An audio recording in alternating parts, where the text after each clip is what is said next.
we have a customer's D35 here that is almost finished, and one thing left to do to it, and that is make a bone nut. So I thought I would record this guitar before and after the bone nut and see if you hear any kind of difference.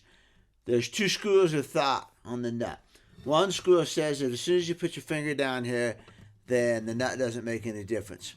And that's great, except there's an open G chord, so half of those notes are back to the thing. There's another school that says that your finger does not stop all the vibrations, and if that was the case, if all the vibrations stopped right here, then how come you get buzzes back here sometimes? And how come your tuners rattle? You see, if all the vibrations stop right here as soon as you put your finger down, how come tuners rattle, notes back here make vibrations, and sometimes you can hear those. That's what's called a back buzz, a note that buzzes in between the fretted note and the nut. So you'll hear it on some guitars, you won't hear it on other guitars. Usually only the player can hear it.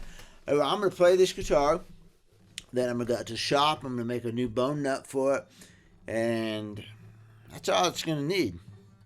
I don't know why I'm still waiting on the bone nut. Maybe I was letting the action settle in or something. I don't know. I just did a whole thing. This guitar's had a lot of modifications to it. I didn't do all of them. The owner enlarged the sound hole. What I did, I think he put the tuners on. Anyway, it has tuners. It has good frets. It has a neck reset. The popsicle brace is out. Has a large sound hole. I put a smaller maple bridge in it, in this one, because he wants it bright, bright, bright, bright. So I put a maple bridge in there, bridge plate. I put a rosewood bridge on it. This is a Madagascar rosewood bridge. Make it brighter, long bone saddle. And that's it. Braces are not scalloped. I do not scallop D35 braces. So, and the owner's request is bright, bright, bright, bright. So, that's what we're shooting. All right, I'm going to shut up. I'm going to play this thing with the stock Micarta nut. Stock Micarta nut. And then the second half will be with a new bone nut on it. So, here we go.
Well, that's the before and after with the stock micarta nut versus this nice bone nut here that I whipped off in an hour or so.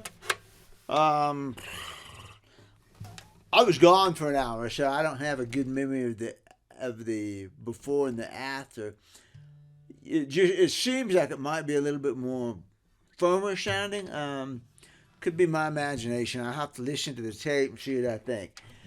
I do know that in this case, the nut spacing was pretty good on the stock nut. Most of the time when I'm doing a nut, the nut spacing is not even as I would like for it to be. And so the biggest difference I notice is then I come back and hear it's like, oh yeah, the strings are where they're supposed to be. They're where I want them to be.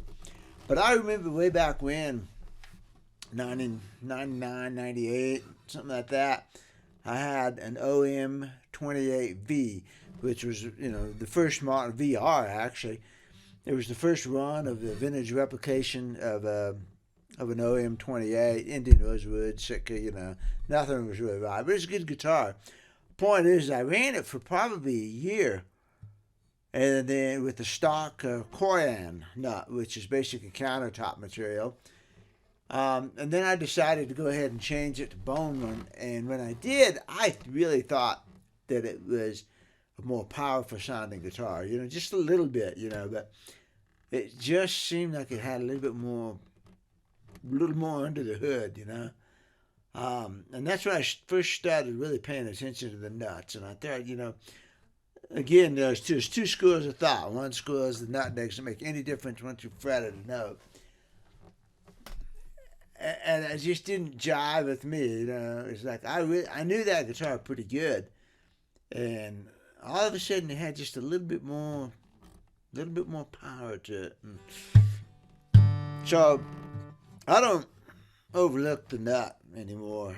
I think the nut's a pretty important part, and I know on this 1962 Gibson, it's over there now. 1962 Gibson RB100 banjo. It came in with a really poorly cut nut. I mean, the slots are V'd, and it was just really rough looking. The spacing was off, and I made a new nut out of some really good material, really shiny, creamy material. I mean, I think it was bone, but it could have been like leftover ivory or something, like mammoth ivory or something. It was a scrap, is what it was. So anyway, I made a new nut, and when I tuned it back up and started playing, it was immediately better sounding. There were less of this irritating, high-pitched zing that I was hearing before, And it made a difference. I mean, I was kind of disappointed in that banjo at first. It had frets on it that I just hated, wide frets, and I hate wide frets. This guitar's got wide frets, but owner likes them, so that's fine. I don't like wide frets. And the banjo had wide frets and it had that sloppy nut, and it really just didn't sound very good. It just really ringy. And the whole thing about an RB100 is it has a brass hoop, and rather than a tone ring. And I like brass hoop banjos because they're so clear. They're clear, trebly, and very, very focused sounding. And this one was just kind of raspy sounding.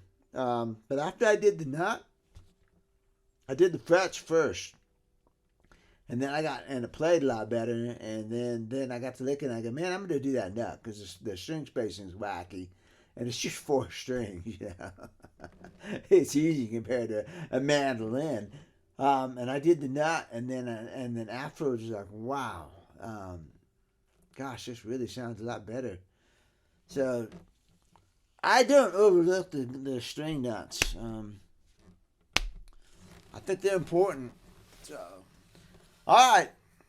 Go watch the next video that's coming out. I'm going to A-B this fully modified Sunburst D35 with a pretty stock, slightly modified D35. And we're going to listen to the difference between the hot rodded and super stock. We'll see ya.